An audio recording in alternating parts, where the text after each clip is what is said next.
Nicodemus says, I'm a doctor here in Australia. For all intents and purposes, I'm so glad you said intents and purposes and not intensive purposes like people do because they're dumb. For all intents and purposes, this pandemic is done on our shores. The international borders reopened today, and I'm sitting here crying happy tears knowing this is basically behind us. Let's move forward now. Agreed. Should we just not talk about any more COVID? I mean, you guys have questions, I'm happy to answer, but dude, the thing's over. And then people will be like, but what about me? I'm old or immunocompromised. I'm sorry.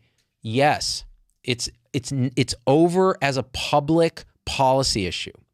But for individuals, it's up to their own risk determination, knowing what they know about risk and benefit of living life. So if you're high risk for dying of COVID and you haven't gotten it yet, and you haven't, because by the way, if you've gotten COVID before and you've survived it, you already have this survivorship bias. You're very unlikely to die of COVID in the future unless you get a new comorbidity or something else happens, or there's a variant that's more lethal, which we haven't seen.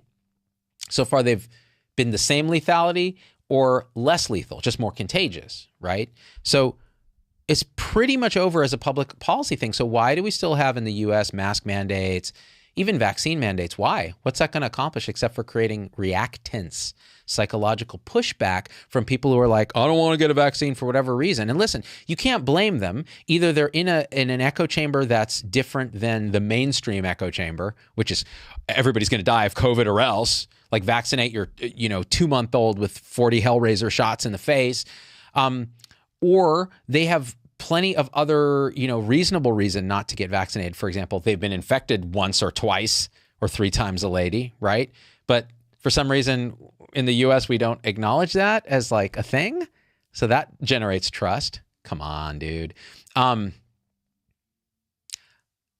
Hassinger says, who's a supporter, says, I had to get my 4-year-old checked out for a possible UTI. I'm going through a divorce and have 3 other children. The ER wouldn't let me in with my kids due to COVID. My 4-year-old wasn't seen. This is insane.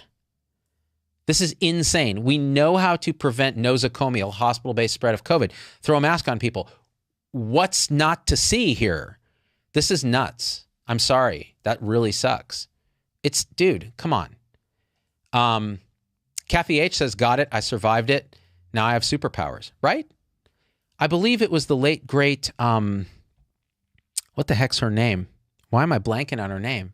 Not Christina Aguilera, the other one. And she's also not dead, but I like to say late, great because it adds a certain gravitas. The hell is her name? Not Selena Gomez, not Christina Aguilar, the other Latina singer who's young, who sings, switching my positions for you. Who is that? Come on, help me out here. It's a big one. They shot up one of her, terrorists shot up one of her concerts in France. What's her name? Help me out, guys. Stop talking about other stuff. Chris Martin. I need to know this woman's name. Why am I blanking on it? Ariana Grande. That's it. All right, sorry. I know there's going to be like 30 people saying Ariana Grande. Switching my positions for you. But there was a reason I cited her. She said, I want it. I bought it. I got it. I forget exactly the line, but I was quoting her. All right. Don't call me old. All right. Just because I am. Craig says Britney Spears. Dude. With the taste of your tongue, taste of your lips, I'm on a ride. Your toxic tongue. No, you're toxic, I'm slipping under. I used to think she was saying your toxic tongue. I was like, is this some kind of 5-MeO DMT Toad reference? Remember Toad the Wet Sprocket? I don't either. Ariana, that's right. Dasein. Okay, guys, you got it. You got the Ariana. It was Manchester, England. Was it June? Is that where the concert was shot up? Was it in England? I thought it was in France. I'm totally wrong. I know they killed some disabled people in wheelchairs. Like, people can be truly awful when they reify a sense of separation from others. Like, we're separate and the same, right? But when we only think we're separate, we do crazy stuff like that. Or worry about what other people think when we really shouldn't. Let's see. You kind of look like my husband and my 1-year-old insist dada on my phone. Dude, Elena Carroll. I quote the late, great, this time it is late, and also great, Michael Jackson, who said, The kid is not my son. Okay. What are your thoughts about mask mandates in hospitals specifically, Dealey? So this is one where I really have to defer to my infection control colleagues who are up on the literature of nosocomial spread in hospitals. Like, I think at least a surgical mask in now, where it gets tricky is in break rooms, in when, you know, we're not allowing people to like get close to each other in cafeterias. I just don't see, as long as you're wearing that mask in the patient's room, right, while COVID is still blazing, I think we ought to be good, but my infection control colleagues are smarter than me, and they'll tell me where I'm wrong on that. You're at work, Kelly? Good stuff, dude. Fire in the hole, Katie. Oh, she's a girl, Elena? Oh, the kid is not my daughter. Oh, dude, okay, Michael Jackson, totally awful human being. Although probably conditioned. I mean, like his dad, Joe Jackson, probably did crazy things, and like he had who knows what kind of hormones he had, made him really weird, did awful things to little kids, undoubtedly. Listen, I'm not believing any of this shit that he didn't do any of that stuff. He did. But you strip that horrible, horrible crap away, and you've got Smooth Criminal, Man in the Mirror. Come on, dude. I did a parody of that. That was one of my first parody songs. Manhood in the Mirror, about testicular cancer. Google it on YouTube. YouTube it. It's like, I'm checking out my nads in the mirror. Ta. I feel my junk full of lumps and stuff. Ooh, and no doctor's gonna be half as thorough. If you want to stop cancer of the nuts, you gotta feel up your scrot. No ifs, ands, or buts. Ooh! Na na na na na na na na na. Ooh, ooh. God, I suck. Let's see, Matt. You like how Santa Clara County literally has no off-ramp for universal masking, still have booster mandates. Yeah. I know people who are in public health there, so I'm not going to say anything, but I will say this. Yeah. No. Yes. Look, this is one thing I will say. Each locality ought to determine what their policy is. This should not be a federal policy. Let each locality determine what their sphincter tone is. Like how much liberty versus non-liberty, how much care versus harm, how much, fairness versus cheating, all these different moral flavors that we have. Each locality, all politics is local. All healthcare is local too. Except for apparently payment, which is like big multinational or national, like either government or huge insurance companies, right? But really everything ought to be local. It'll allow a lot of customization to that population's particular palate. There'll be less generalized butt hurt. If you don't like something, you can get the hell out of that community. Although that's easier said than done, especially if you aren't rich. George LaFleur, just finished your episode with Daniel Schmachtenberger. Great episode. Any reflective thoughts? Greg LaFleur. Greg, I love that you loved that episode or enjoyed it at least as much as I did. Daniel is insane smart. Like that episode was like a 2.5 hour thing. And we could have gone even longer. I just ran out of cards. So I bought a new device with my supporters funding that allows me to record like infinite amounts now. But Daniel, before the show, we talked for like 2.5 hours. And after the show, we talked for like 2.5 hours. And my brain was so fried talking to that guy. He's that smart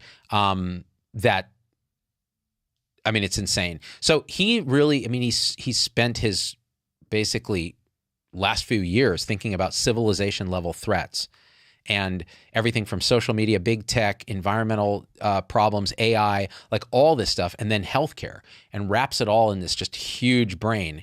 And so I really, those are the conversations I want to have more of. That's the stuff I really care about. That and Smooth Criminal, which was a fantastic and underrated Michael Jackson classic. Annie, are you okay? It's basically a resuscitation anthem. Okay gave me $2 and says, what stage of grief are the COVIDians in right now? I think the COVIDian tribe is getting close. They're in depression because they realized Omicron thwarted all their great plans of staying safe with their mitigation measures. And now they're in acceptance. They're just like, you know what? Smoke it if you got it. you know, and they're just out having a blast. I doubt that. They're still triple masked. Everyone I see in the Bay Area, the mask mandate stopped a while ago, few days ago, and everywhere I go, I'm the only person not wearing a mask. Everywhere I go. I'll repeat that. I'm in the Bay Area. California lifted its mask mandate for vaccinated people, and everywhere I go, every single person is wearing a mask, and they're like N95 level masks, you know. Knocked Boy ZJ says, sent me $20 and says, "You're the reason I got vaccinated. You make me feel safe," with like this emoji. Dude, now you make me feel like a natural woman, you know? Knocked, you make me feel. No, seriously, that really inspires me. Because, look, man, I think people should be able to make their own choices with the right education without shaming. It's public health 101. Monica Gandhi and I have talked about it. You don't force people. You don't shame them. You don't do all this stuff. You just say, hey, here's the thing. And you could say, here's what I would do if I were you.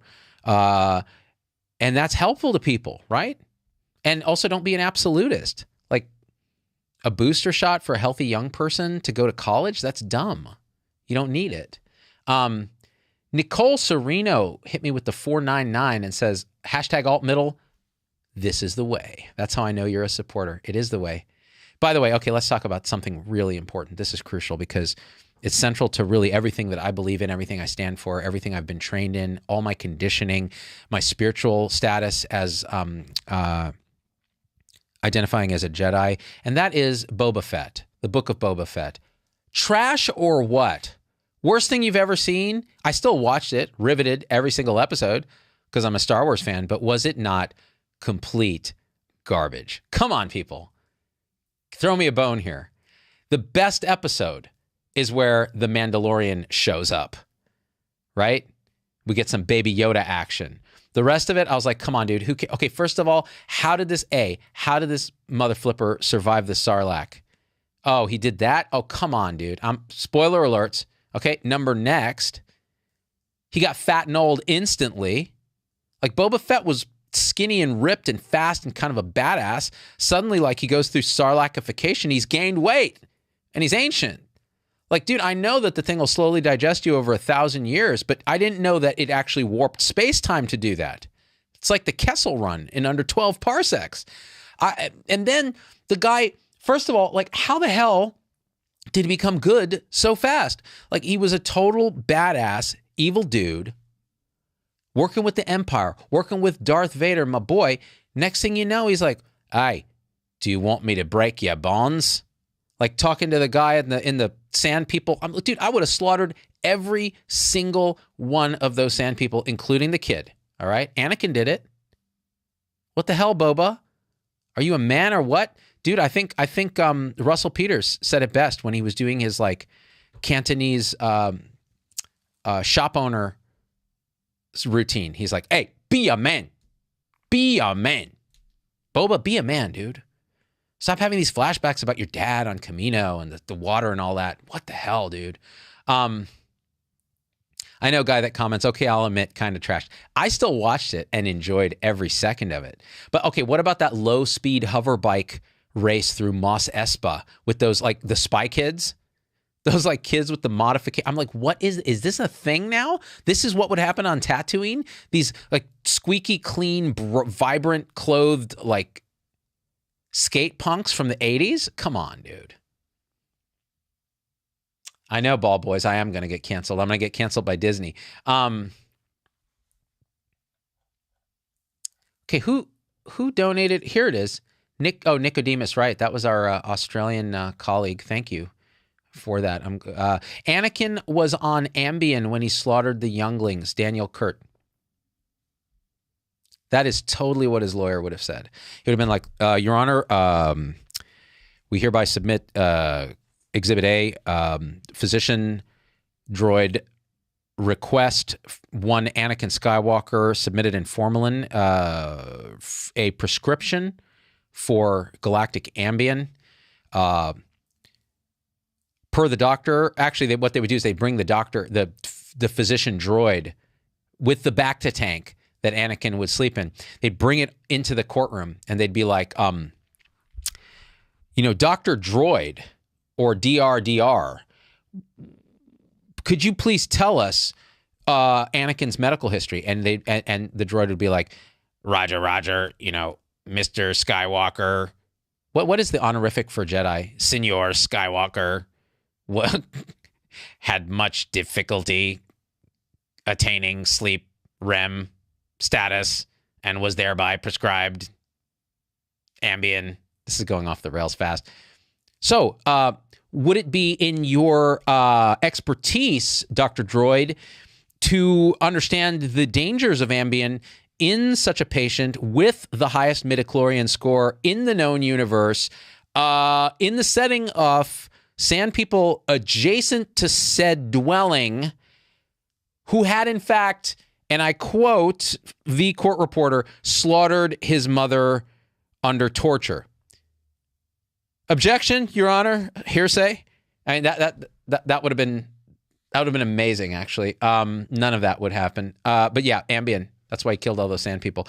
I like that. Kathy H. OMG, I just said Z-Dog is live and I was excused from dinner. Z-Dog is a big deal around here. Kathy H., you're my type of gal. Assuming you're a gal and not a non-binary pal, which is a different type of non-gal? I don't know. I still don't understand. Someone will have to teach me. Big Matty Boy 1.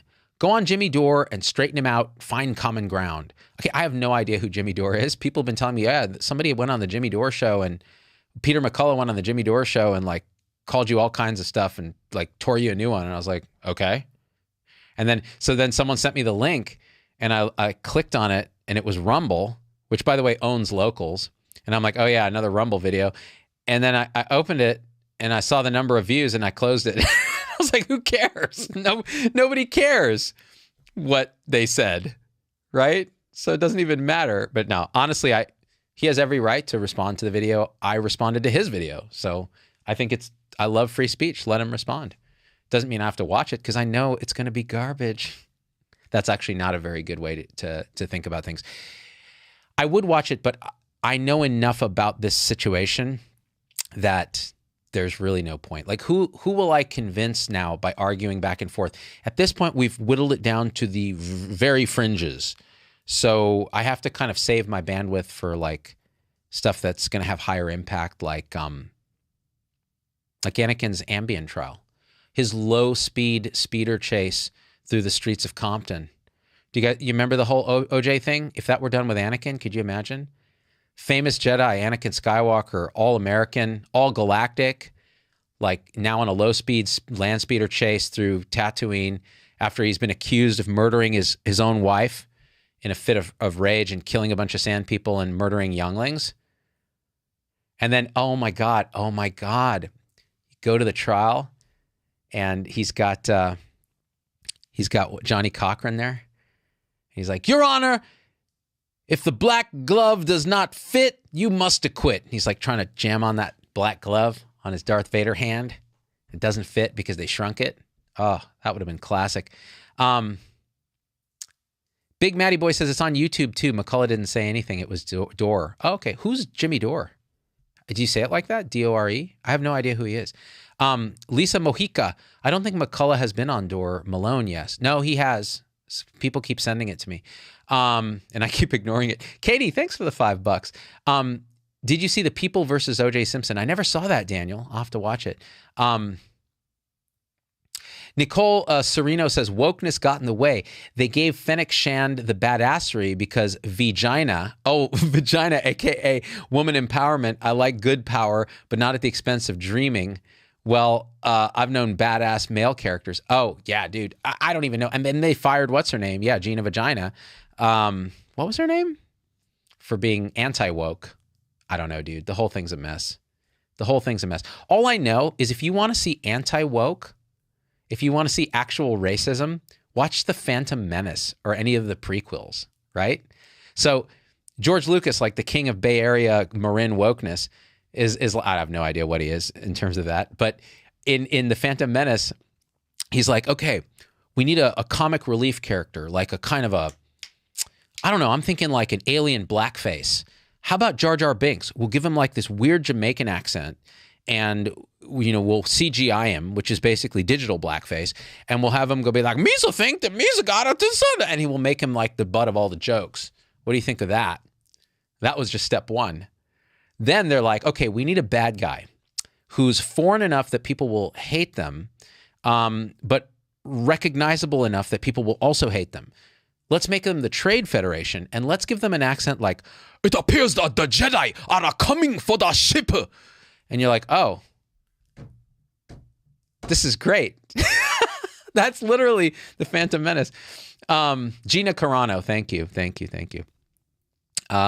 Let's talk about Joe Rogan, says Vespertine. Sure, what do you want to talk about? I like Joe. He's bald like me. He has a podcast like me. He's massively 20x 1,000 billion times bigger than me. Anything I say doesn't matter. Salza, too, sent me $10 and says, we need to get you on, Rogan. It would be a great nuanced discussion. I think that'd be a lot of fun. I'd want to bring my boy Vinay Prasad with me because he's way smarter than me. I would just goof off the whole time and be like, bro, let me see your weights. Do you even bench? It'd be really lame. Yes, Robert, I just said vagina. My daughter had to go through the whole like puberty training thing they do at school now. It's like a week of like, and she came home and she's like, they said the P word. I'm like, pussy? She's like, no, penis. I was like, that's not a bad word. All right.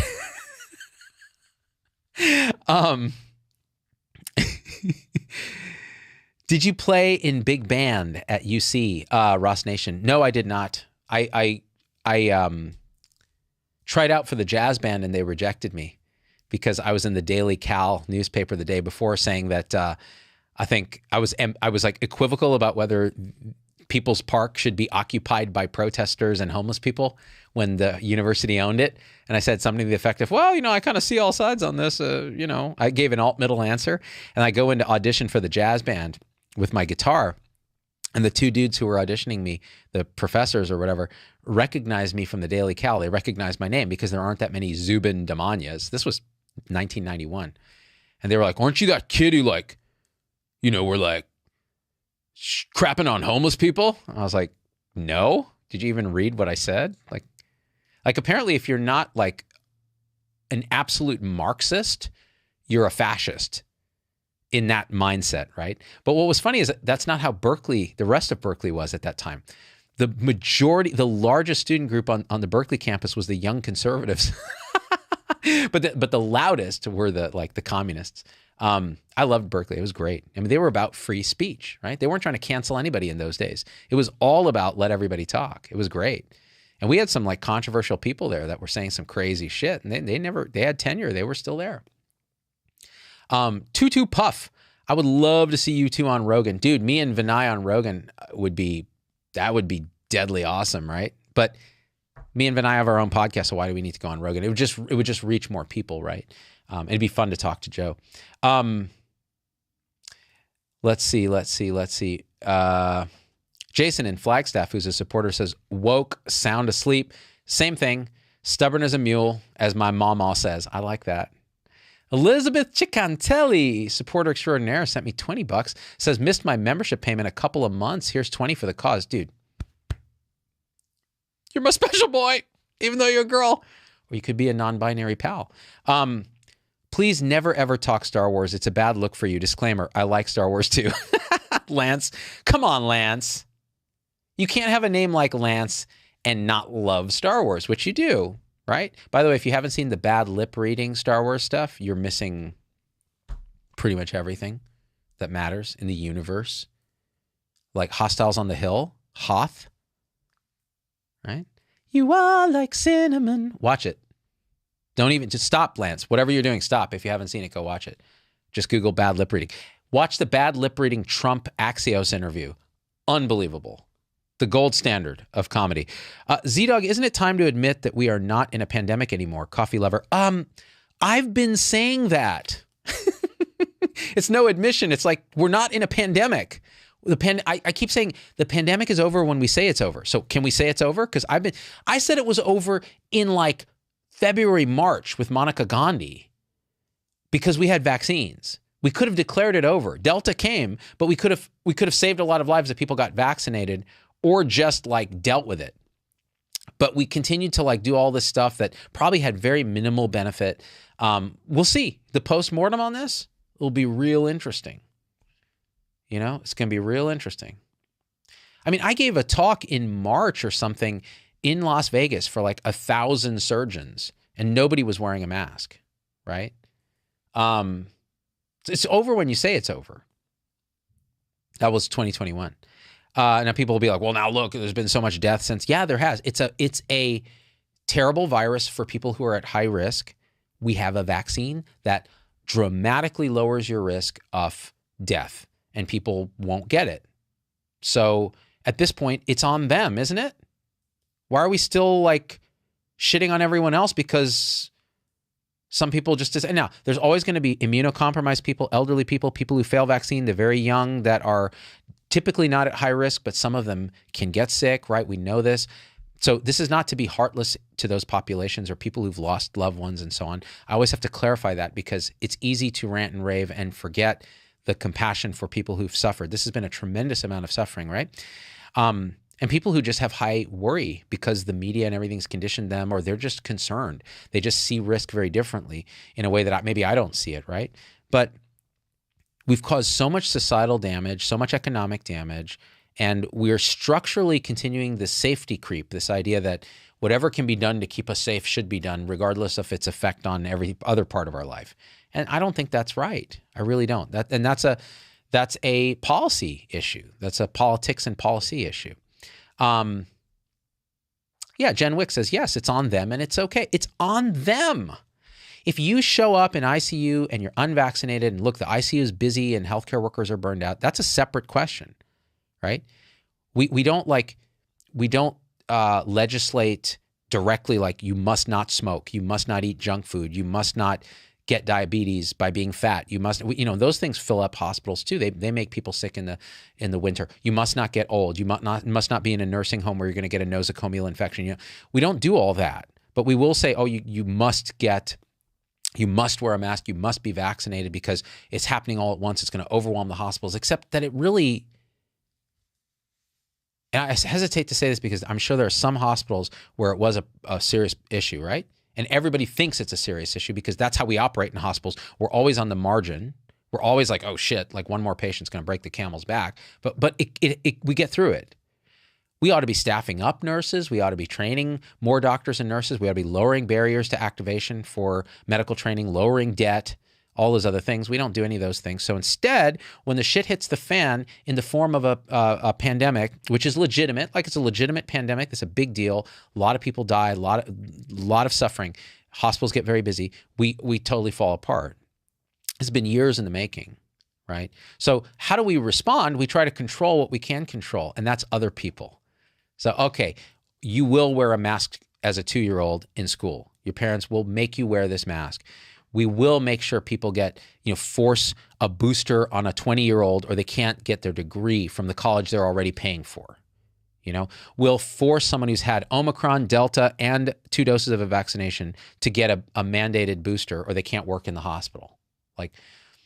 So this makes very little sense. It has incremental benefit of this, and it creates psychological reactance. It tears us apart. It creates more tribalization, more alternative media things that pop up to fight this mainstream hive mind that then are just totally off the rails, like the McCulloughs and the Malones, who are actually right on a lot of the questioning of mainstream and wrong on the specifics of the vaccine stuff, right? So now you're in this total crap show.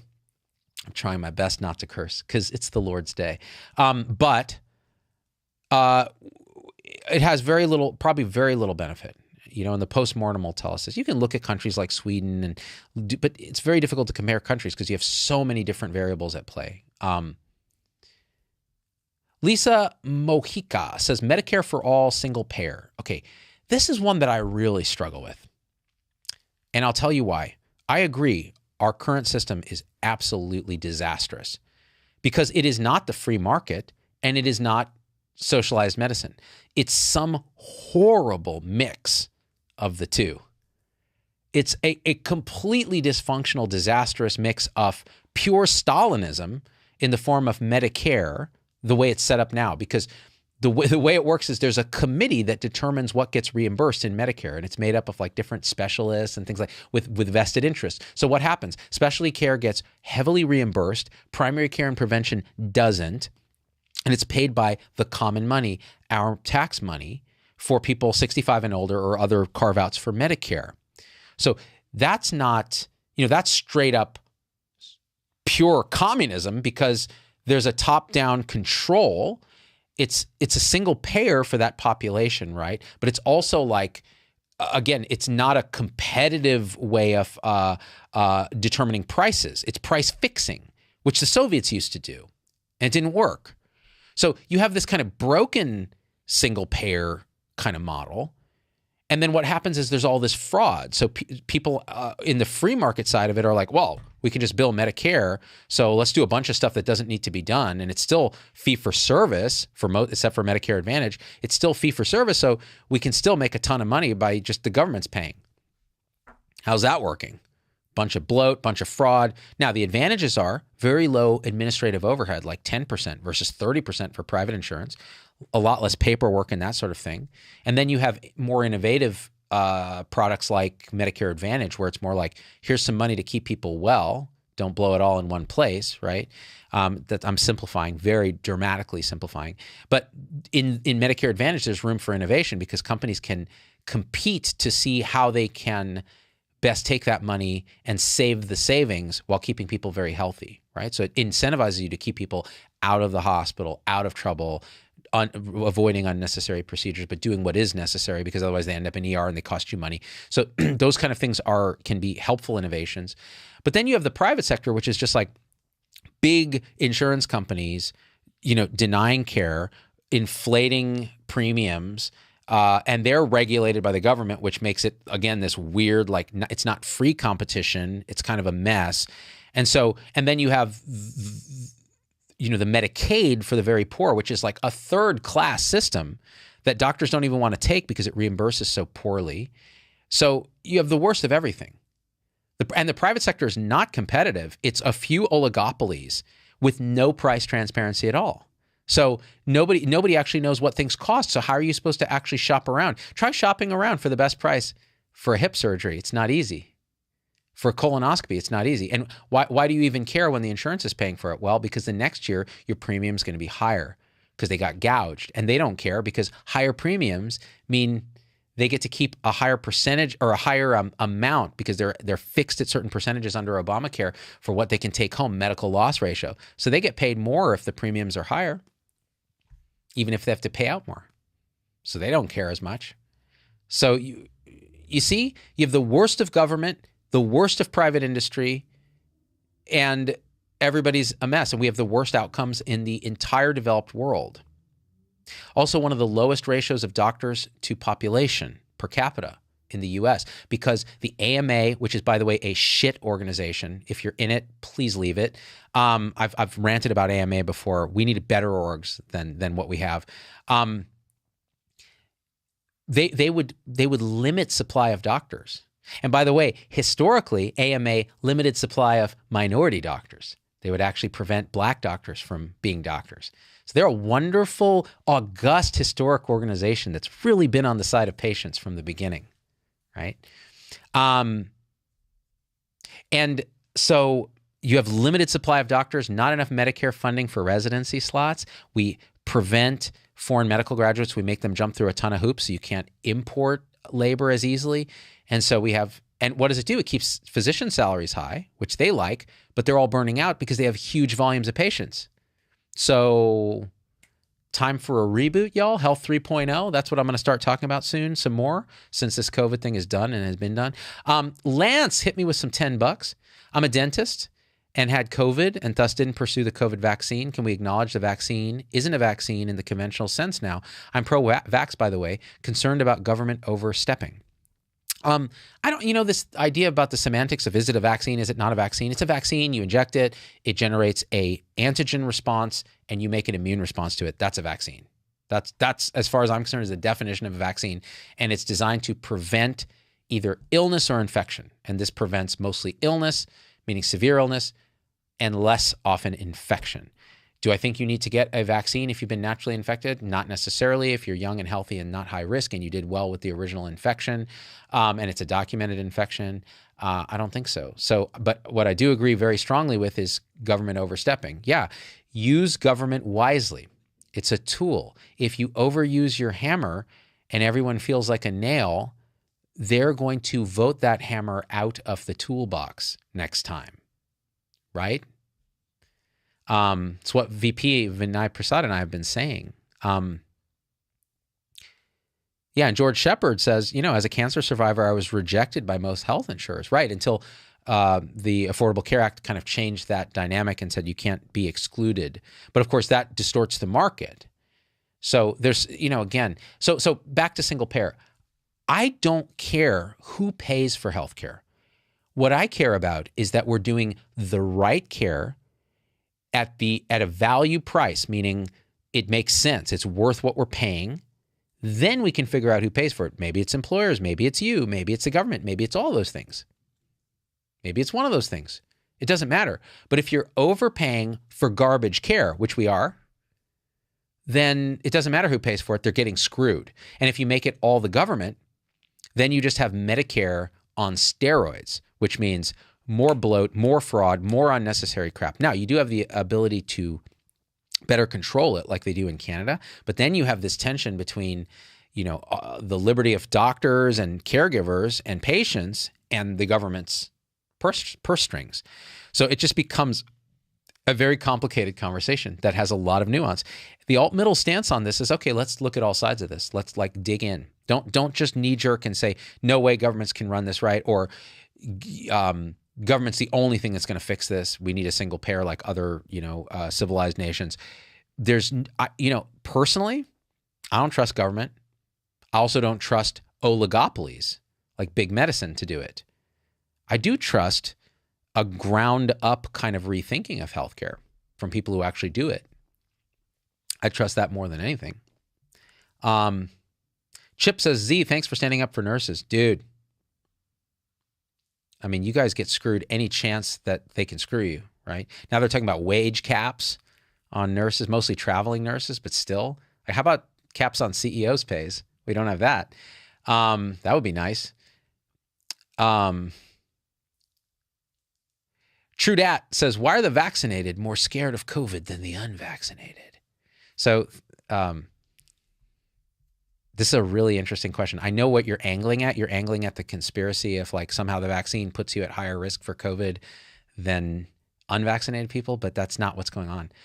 I agree with you that the vaccinated are more scared of COVID than the unvaccinated. So let's think about this from a logic standpoint or an alternative explanation standpoint, which, by the way, if you're a conspiracy theorist, this is something that is very hard for you, right? To actually go, oh, could there be alternative explanations that are statistically more likely that don't coincide with my very elaborate or difficult to pull off conspiracy, right? I'm not saying you're a conspiracy theorist. I'm saying this is a thing that happens. And so think of the alternative. So what's the alternative for this? Why would vaccinated people be more scared of COVID than the unvaccinated? Well, let's see. They were scared enough to get vaccinated in the first place, which puts them in a category of sphincter tone of how worried they are that's higher than someone who's like, I'm not getting vaccinated. I mean, by definition, the unvaccinated are not worried about COVID as much, right? Now, there's exceptions. There will be some who are like, no, I'm worried about it, but I don't trust the vaccine, so I'm going to wear an N95. I'm not going to go out, et cetera. Those are a minority.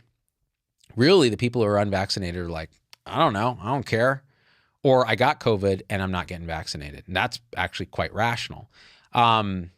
So that's why the vaccinated people are more worried about COVID than the unvaccinated, because they're at baseline more worried. Let's see. Look at some comments here. A lot of Trudeau stuff. I don't know shit about Trudeau because I ain't Canadian. Chat is off the rails, switching to listening mode. Yeah, well,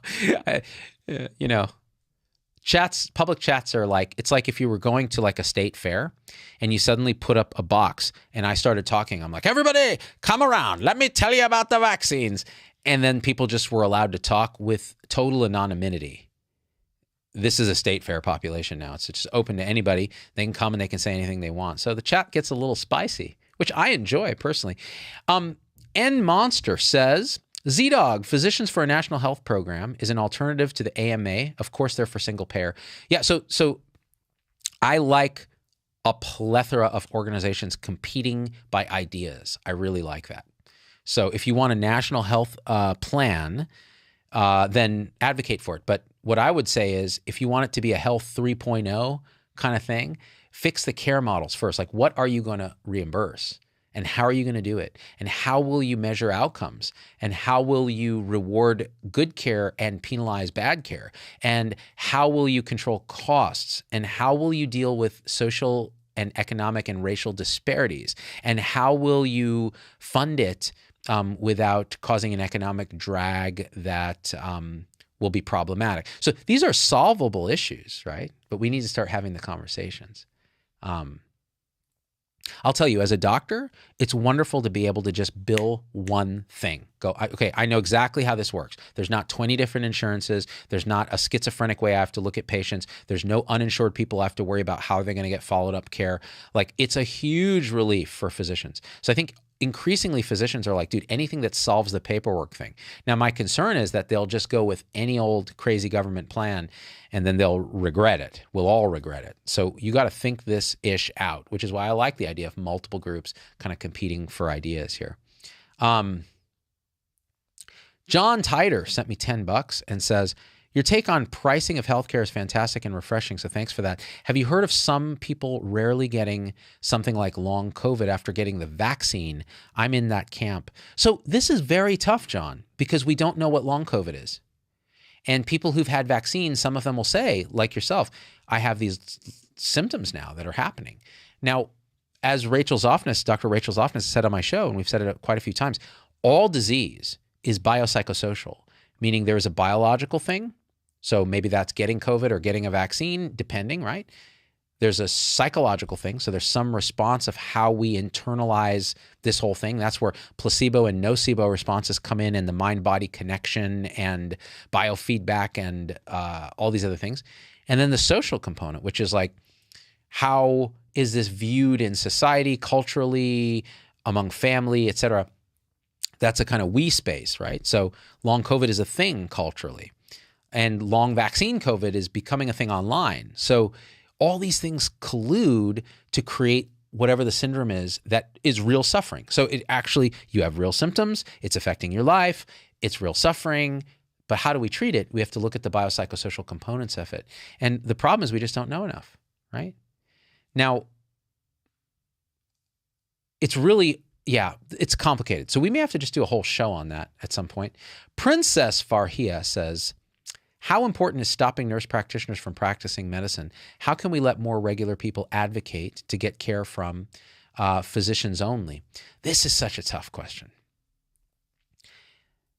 because it's not just about physicians and nurse practitioners and this competition, this kind of like, oh, nurse practitioners are like worse than physicians and therefore they shouldn't be allowed to see patients, say, on their own, or even on, you know, it has to be with excessive supervision and so on, and or just supervision in general, and that, you know, so on and so forth. And that's just an absolute statement. And if you're a patient, you should try to find a doctor instead of a nurse practitioner.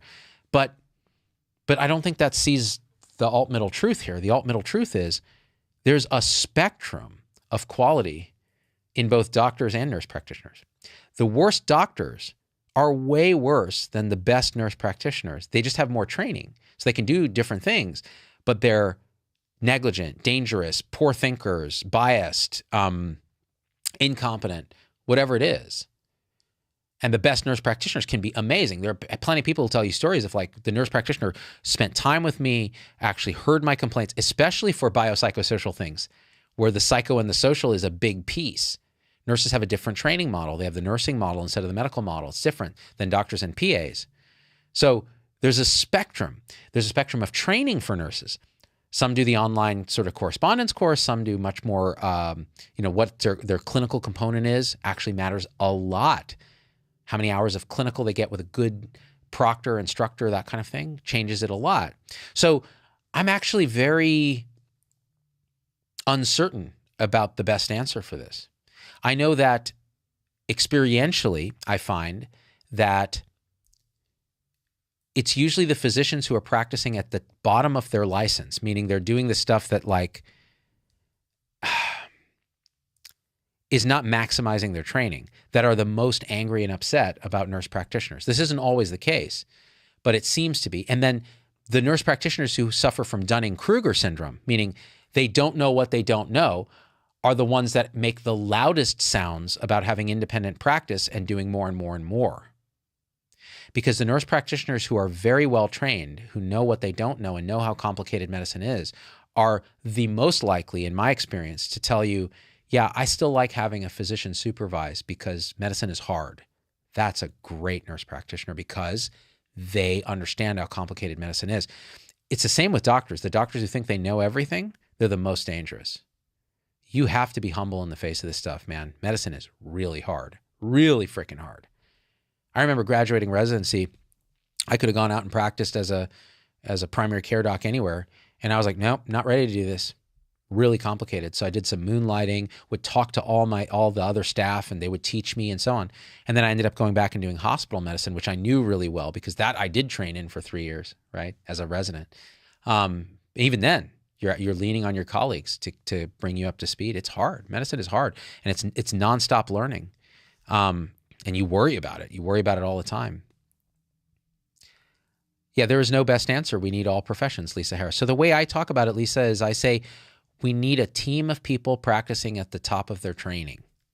At the top of their training is what we need, right? So I didn't say top of license, because top of license, you could be licensed and just have terrible training. But you should practice at the top of your training in service of the patient, but also in service of the team you're with. Doctors, nurses, nurse practitioners, PAs, dietitians, pharmacists, social worker, case manager, PTOT, speech pathology, materials management, everybody is part of the team. Let me see where we're at here. How long have we been talking? We've been going for how long? 52 minutes. We may have to wrap up soon, guys, because we've been doing a thing. I can't believe there's still 800 people here listening to me yap. Let's take some more questions. This is fun, actually. Let me see. Where's my thing? Here it is. Yeah, I mean, there are no anesthesiologists within an hour drive of me. It's a good thing CRNAs like me are here, Data Boy. So that's the other thing. There's a lot of controversy over whether, nurse practitioners, CRNAs, et cetera, actually go to underserved communities or not. But regardless of that, the problem is we've restricted the supply of healthcare practitioners. And so now there are these shortages. We've done that intentionally as a profession to keep salaries high and competition lower. The rest of the world doesn't do that, right? I think Korea's gotten us beat. That's it. Everybody else has more docs per patient. They make less. We make some of the highest salaries in the world for specialists. We also have some of the most specialists. Our ratio is the highest of primary care to specialists. There's so many specialists and so few primary care here. Jim, thanks for the $20, man. Appreciate it. Late to the party, Renee. How you doing, girl? Namaste.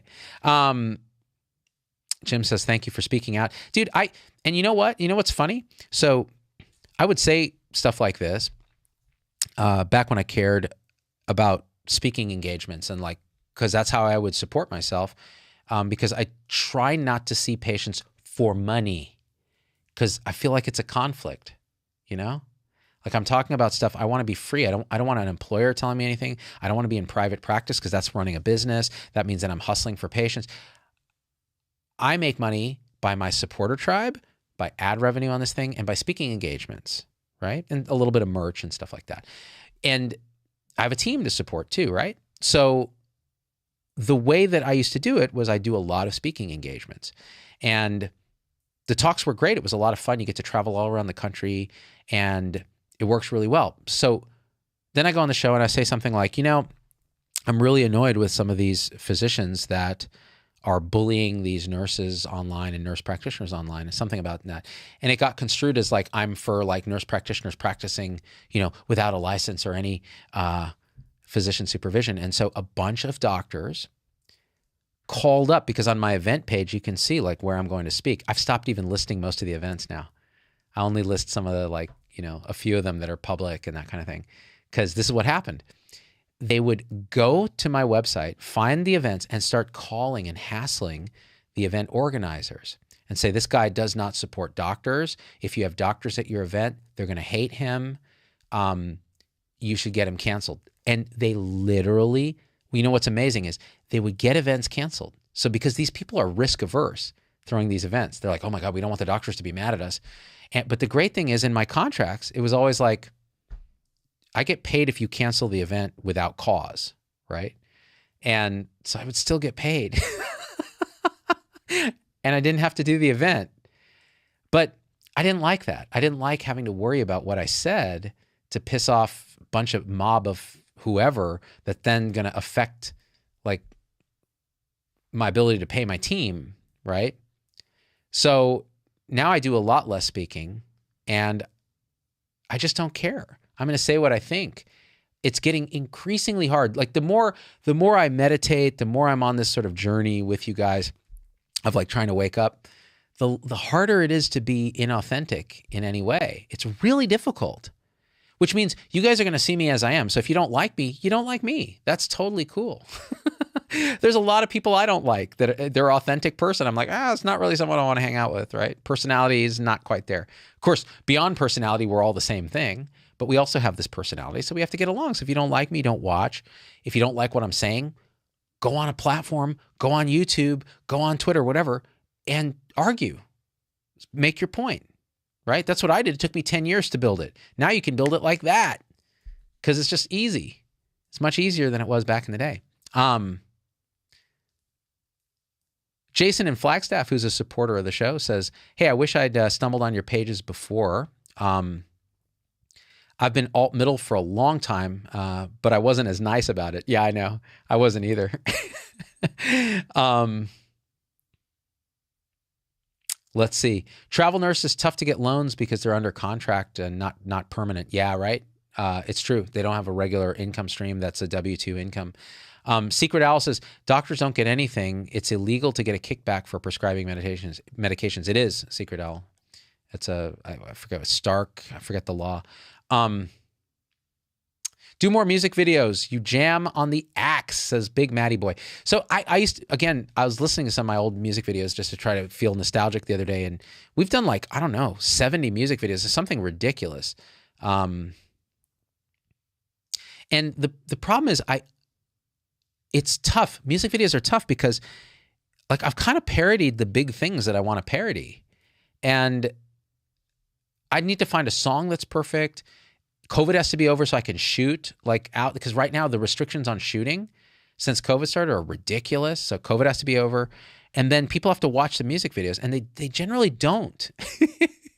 So it feels like you put in all this work and then like, I don't know, 50,000 people watch it and you're like, okay, that's great. But I would have killed for those numbers in the old days. But it's not, the amount of effort you have to put in is, now I love doing it. So you'll see me do whatever I love. But the truth is right now I just haven't felt it. I just haven't felt it as much.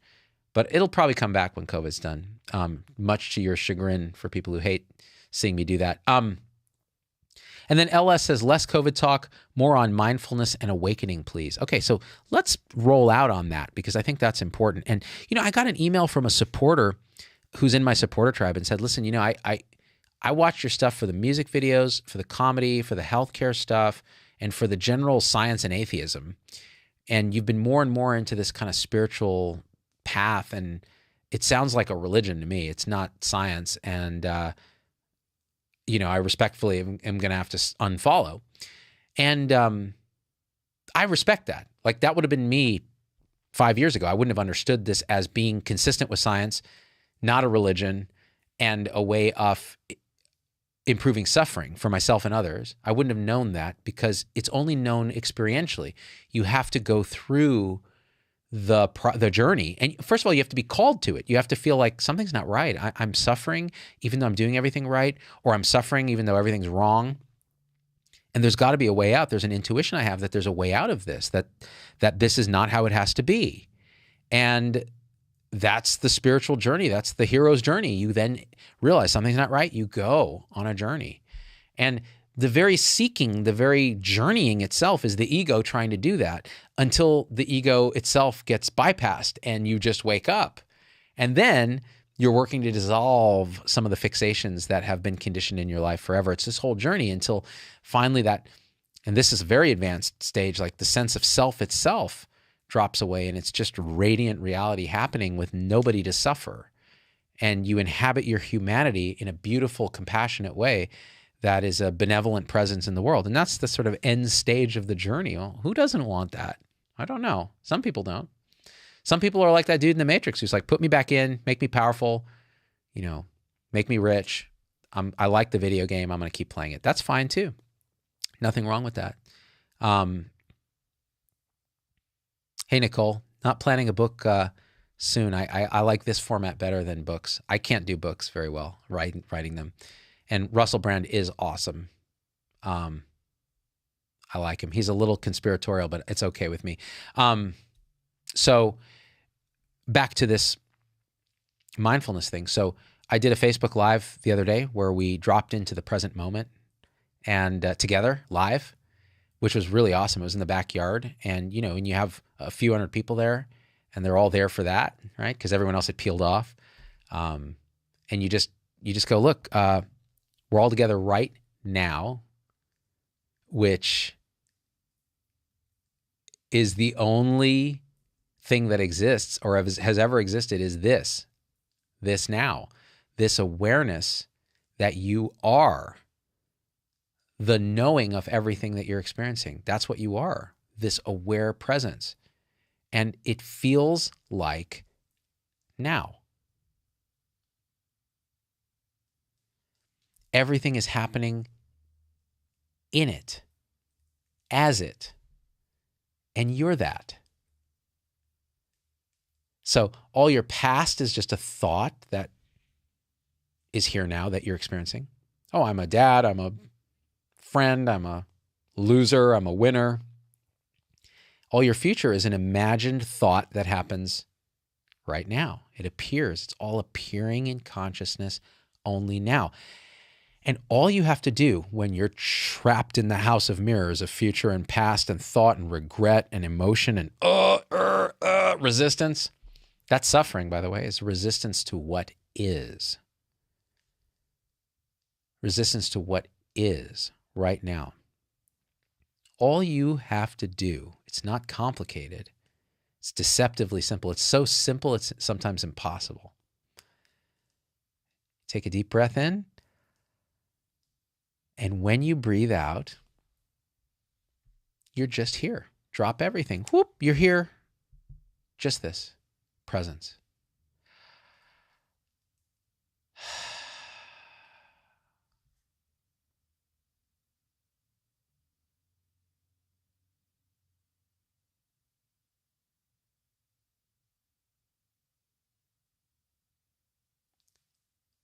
Just seeing and sound and sensations in the body and a sense all around you of a field of open, aware presence.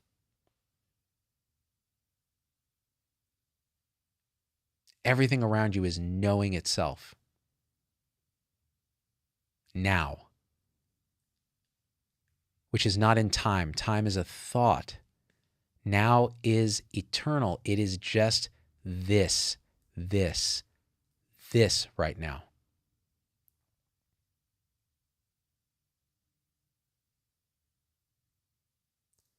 It's perfectly still and perfectly silent, yet moving and full of sound and sights and sensations and emotions. That's the paradox.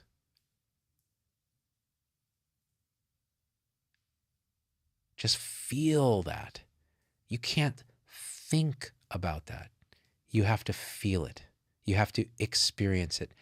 Even a step further, you have to be it.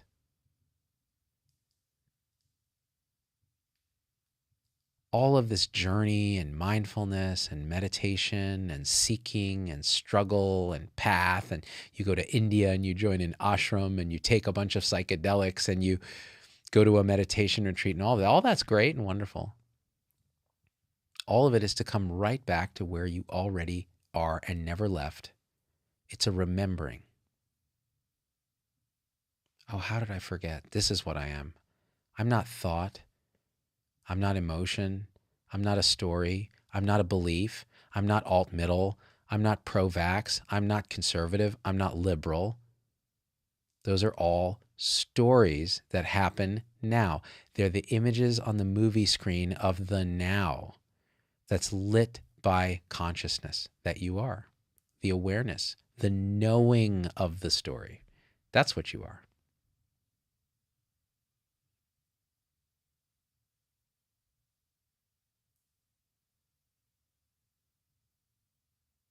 And it's right here. So we'll try to do some live shows where we just go through that for people who are interested, because I know everybody else will be like, I'm out. I don't like the now. It's frightening. It can be. You know why? Sometimes that'll happen and you'll feel this, like in that gap between thoughts. Because once you learn to recognize what a thought is, oh, that's a thought, and you let it go and you see what else is here now. Okay. Oh, I just had an idea of me thinking about this. Okay, that's a thought. Let it go. What's that space between thoughts? Oh, another thought came up. Oh, okay, that's a thought too. Let it go. Oh, what's here now? Silence. And then another thought. Oh, okay, that's a thought. Let it go. A sensation. Vibrating energy in the hand, tingling. Okay, what's here? What's here now that isn't a thought? What's here now when there's no problem to solve? What's here right now? Use your senses. Feel into it. That silent presence that's always been with you.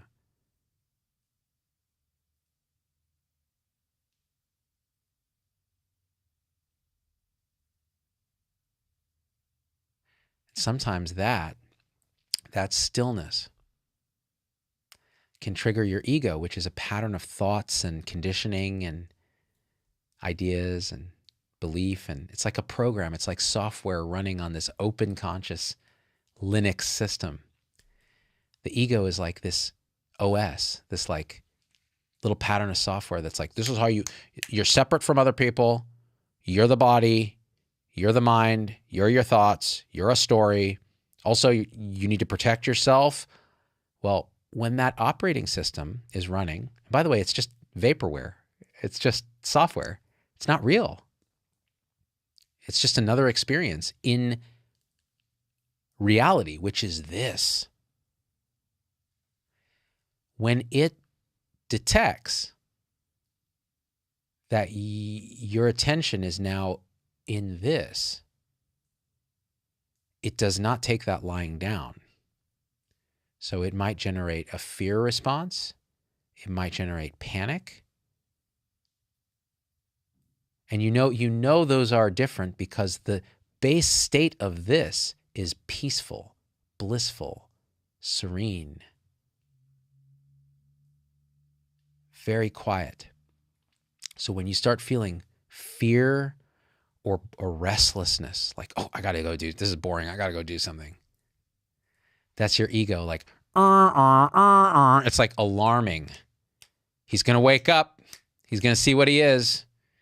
The ego and all its OS updates, version 1.0 with our monkey predecessors, all the way up to whatever version we're now.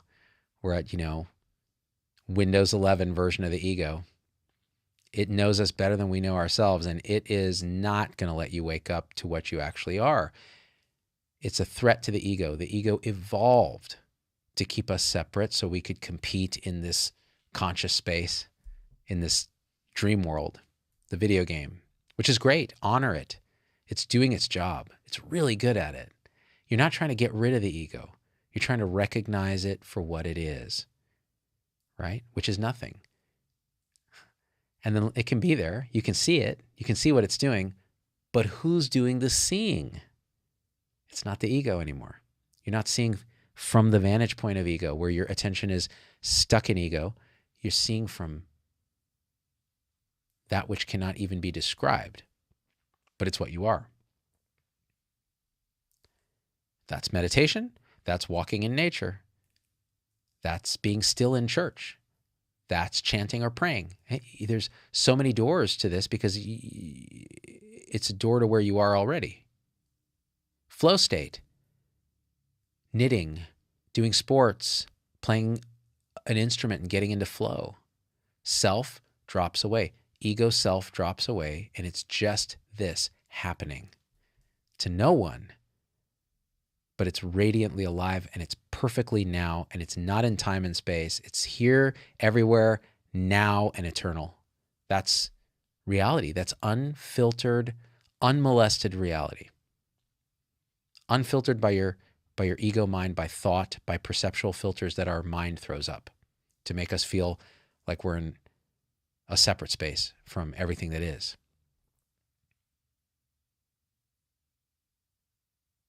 And that's really what we're trying to point at. That's the journey that I'm trying to be on. And again, even saying it's a journey is, well, who's doing the journeying? Well, it's the ego. But you got to start. You got to start. And the ego is got to start the journey. And it's going to try. Well, sure, I can do this, no problem, until things get real. And then the ego then identity gets really slippery and really sneaky. And it tries to co-opt what's happening. And it turns you into one of these like spiritual seekers who goes to a million different retreats and tries all the psychedelics, but never still quite cracks the code because ego is still running the show. It hijacked the party. But it doesn't have to. All you have to do is go, oh, there's ego. Whoa. Wow. How did I miss this? That's it. Do I dare look at the comments? I'm a little frightened. I'm going to take a look. I love the now, even though I still struggle with thought. Jen Wiki. Dude, we all do. We're humans, right? The mind is a thought secretor. They do calm down in meditation. So when you really get into a flow, those thoughts actually, they realize they're not getting your attention and they're not trapping you. And they start to subside a bit. And then you just get this very still space. Colleen says, I love that you're doing this. I'm a yoga teacher. Oh, that's awesome. The space between science and mindfulness meeting in the middle, which is what brought me here to begin with. Thank you. Dude, so awesome. Oh, I love it. It's beautiful.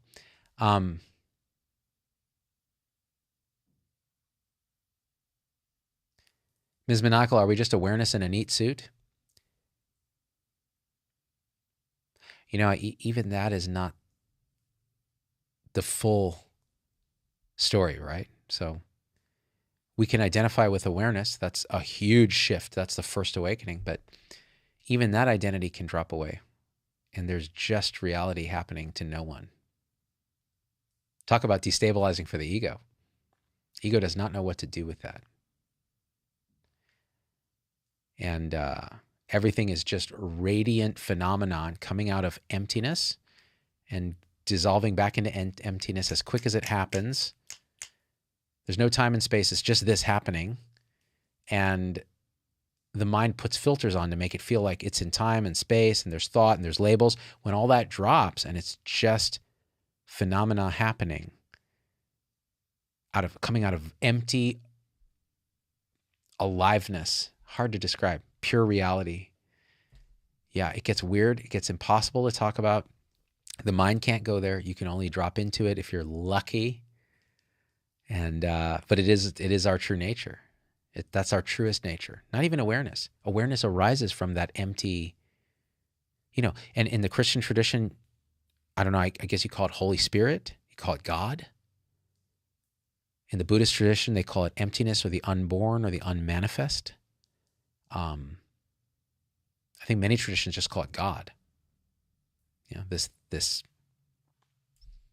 ground of all being. Steve, you were pushing vaccination pretty hard for all, regardless of age, health, or prior infection. Do you see yourself walking some of that back? Steve, thanks for the $5. I would say, do you see yourself watching my previous videos to see what I actually said? I never said that. At least not to my knowledge. What I said was, if you've been previously infected, you can probably get away with no vaccination or maybe just one dose.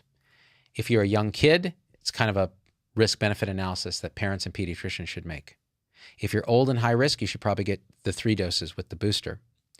So yeah, no, I've always been on your side on this, brother. Always.